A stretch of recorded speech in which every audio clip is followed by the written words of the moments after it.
दोस्तों यूरोप जाना कोई इन्ना आसान नहीं। बर्फा वेख लो पईयां, गोडे गोडे बर्फ है जनाब। आ वेखो ये विच मैं चला गया, आ गोडे तक आ निकल रहे हैं। ओ दूजा ही फंस गया। ये दोस्त थे, वो जा रहे थे पाकिस्तान से तुर्की में।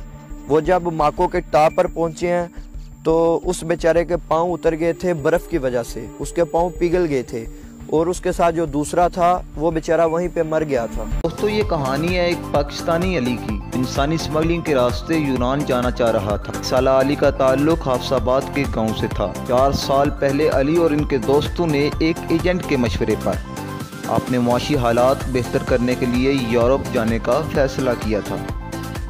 अली और इनके दोस्तों को एक गाड़ी की डिक्की में बंद करके कोयटा से बाजोड़ और फिर खुफिया रास्तों से गुजरते हुए गैर कानूनी तरीका पर ईरान मुंतकिल कर दिया गया।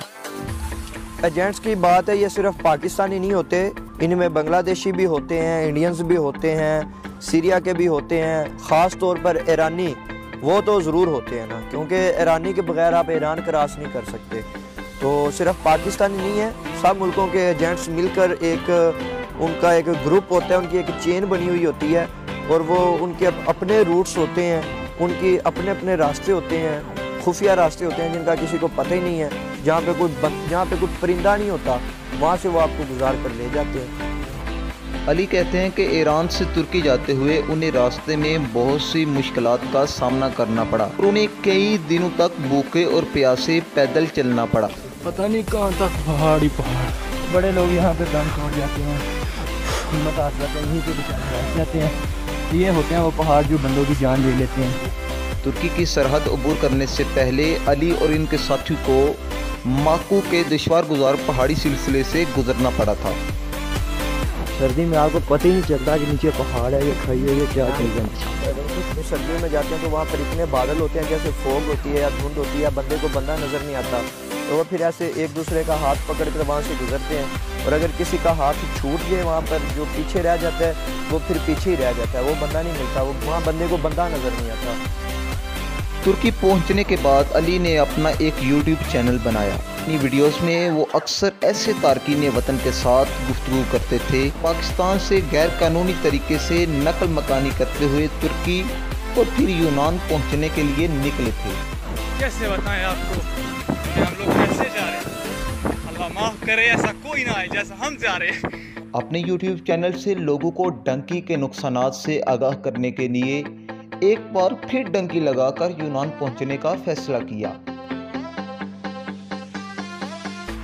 तुर्की से आगे यूरोप की तरफ निकलता है तो वो किन रास्तों से जाते हैं, क्या क्या चीज़ें चाहिए होती हैं और रास्ते में क्या मुश्किलात का सामना करना पड़ता है, उस चीज़ को मैंने एक्सपोज़ किया। ख़ास तौर पे एक्सप्लोर तो नहीं से मैं बोलूँगा, इस चीज़ को मैं एक्सपोज़ करूँगा, क्योंकि एजेंट माफिया तो हमेशा यही बोलेगी कि इजी वे है, कोई टेंशन नहीं, आप इजीली चले जाओगे। लेकिन जब मैं वहाँ जाकर उस चीज़ को दिखाना, ये बड़ी, मैं समझता हूँ कि मेरे लिए बड़ी हिम्मत वाली बात है कि मैं इतने लोगों का सामना करता हूँ और इतने लोगों की थ्रेट्स हैं उनको बर्दाश्त करता हूँ, उनको इग्नोर करता हूँ। ये 2 गाड़ियाँ उनकी ग्रीस की आर्मी खड़ी हुई है। यूनान की सरहद पर बनाई गई कुछ वीडियोस में अली ने बॉर्डर से फोर्सेस की नकल व हरकत को भी दिखाया। ये अब हमें भी देखेंगे कि हम लोग यहाँ पर छुप के बैठे हुए हैं। पाकिस्तान की फ़ौज, ईरान की फ़ौज, तुर्की की फ़ौज और ग्रीस की फ़ौज, इन 4 फ़ौजों से मेरा सामना हुआ है और इनमें से जो सबसे सख्त तरीन फ़ौजी वो मैंने ईरान के देखे हैं, जिनमें रहम बिल्कुल भी नहीं है और शायद वो इसलिए मारते हैं कि लड़के उनके घरों में इल्लीगल दाखिल होते हैं। अली गैर कानूनी तरीके से हिजरत का मुश्किल तरीन सफ़र करने के बाद तुर्की में सिर्फ 4 साल का अरसा ही गुजार सका, लेकिन उसे अपने वतन पाकिस्तान वापस जाने के लिए भी गैर कानूनी रास्ता ही इख्तियार करना पड़ा। दोस्तों अली ने पाकिस्तान में वापसी के बाद अपनी एक नई जिंदगी का आगाज कर दिया, लेकिन गैर कानूनी तरीके से मुहाजिरत की तलखियाँ आज सताती हैं। इसलिए अली नहीं चाहता कि कोई और शख्स इंसानी स्मगलिंग के एजेंटों के चुंगल में फंसकर जानलेवा सफ़र का हिस्सा बने।